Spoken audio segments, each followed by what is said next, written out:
قولي دقو قاسم لو برا جراب شرقا والمجيب والنظر شا خليل اسمي ويزوز بالا خدمي شرخوشا وشردود بدور كوان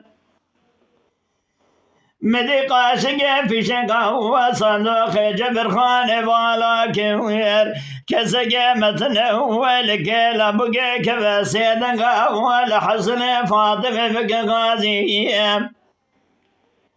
بمالا دشبت ودت بالا خفت مالا دبو آقل بري حسق ضان حسق شوطان وترش طالان حسق شبار ضال فارقي واي واي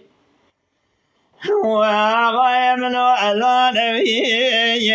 برو علاني بابي منو علاني دوز بالا خدمي سلطان عبد الحميد بابي عشرة كل ما جاني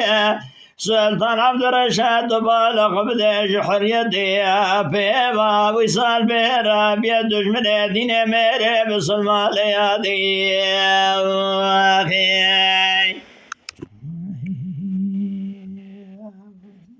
قولي دقول لو لو لو لو لو لو لو قاسم لو برا بشرق المشيبو